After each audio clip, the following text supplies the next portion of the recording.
సంగారెడ్డి జిల్లాలో భారతీయ జనతా పార్టీకి వరుస షాక్ తగులుతున్నాయి. మొన్న బీజేపీకి మాజీ మంత్రి బాబుమోహన్ గుడ్ బై చెప్పారు. ఈరోజు మంత్రి దామోదర రాజనరసింహ సోదరుడు రామచందర్ రాజనరసింహ బీజేపీకి రాజీనామా చేశారు. ఇటీవల జరిగిన అసెంబ్లీ ఎన్నికల్లో బీజేపీ తరఫున జహీరాబాద్ నుండి రామచందర్ పోటీ చేశారు. గత ఏడాది అసెంబ్లీ ఎన్నికల సమయంలో దామోదర రాజనరసింహతో విభేదించి రామచందర్ బీజేపీలో చేరారు. అసెంబ్లీ ఎన్నికలలో ఓటమి తర్వాత పార్టీకి దూరంగా ఉన్నారు రామచందర్.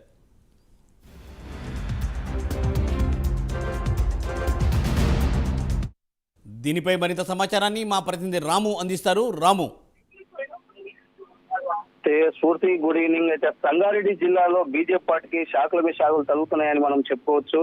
అయితే గతంలో ఇటీవల జరిగిన అసెంబ్లీ ఎన్నికల్లో కూడా అధిష్టానం చూసుకున్నట్లయితే జిల్లాలో బీజేపీ పార్టీకి బలహీనంగా ఉందని తెలుసుకొని బీజేపీ అధిష్టానం కూడా ఈ మధ్యనే కొత్త అధ్యక్షులను అయితే ఎన్నిక చేసింది. అదేవిధంగా ఈ యొక్క ఎట్టి పరిస్థితుల్లోనూ సంగారెడ్డి జిల్లాలో బీజేపీ పార్టీని బలపరిచేందుకు అయితే కొత్త అధ్యక్షులను అయితే నియమించినప్పటికీ ఇటీవల చూసుకున్నట్టయితే మాజీ మంత్రి ఆందోళన నియోజకవర్గ ఎమ్మెల్యే అభ్యర్థి అయినటువంటి బాబుమోహన్ బీజేపీ పార్టీకి రాజీనామా చేసిన సంగతి అయితే మనకు తెలిసిన విషయమే. అది మరొక ముందే ఈ నేడు కూడా అయితే జైరాబాద్ ఎమ్మెల్యే అభ్యర్థి ఎవరైతే ఉన్నారో మంత్రి దామోదర్ రాజనరసింహ సహోదరు అయినటువంటి రామచంద్ర రాజనరసింహ కూడా ఈ రోజు రాజీనామా చేశారు.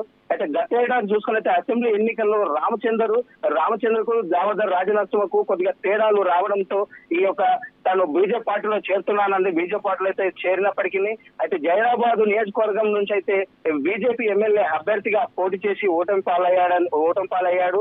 ఆ తర్వాత రామచంద్ర బీజేపీ పార్టీకి కార్యక్రమాలకు దూరంగా ఉంటూ వచ్చే అసెంబ్లీ ఎన్నికల్లో కాంగ్రెస్ పార్టీ ఏదైతే విజయం సాధించింది, ప్రభుత్వం ఏర్పాటు చేసుకోవడంతో జిల్లాలో బీజేపీ పార్టీకి ఎలాంటి బలం లేదని భావించిన రామచంద్రు నేడైతే రాజీనామా చేశారన్నట్టయితే అక్కడ కార్యకర్తలు అయితే చర్చించుకున్నటువంటి పరిస్థితి. అయితే దీంతోనే నియోజకవర్గంలోనే ఎమ్మెల్యే అభ్యర్థి అయినటువంటి బాబుమోహన్ అదే విధంగా బీజేపీ అయితే జైరాబాద్ ఎమ్మెల్యే అభ్యర్థి రామచంద్ర కూడా దీంతో వరుస రాజీనామాలు చేయడంతో బీజేపీ పార్టీ కార్యకర్తలు అయితే నిరుత్సాహం ఏర్పడుతుందని మనం చెప్పుకోవచ్చు. అయితే రానున్న పార్లమెంట్ ఎన్నికల్లో దృష్టిలో పెట్టుకుంటే బీజేపీ పార్టీకి జిల్లాలోని గట్టి దెబ్బ తగ్గుతుందని అయితే దీన్ని బట్టి జిల్లాలో పూర్తి జోరుగా చర్చ కొనసాగుతున్నటువంటి పరిస్థితి నెలకొంది. Thank you Ramu. Thanks for the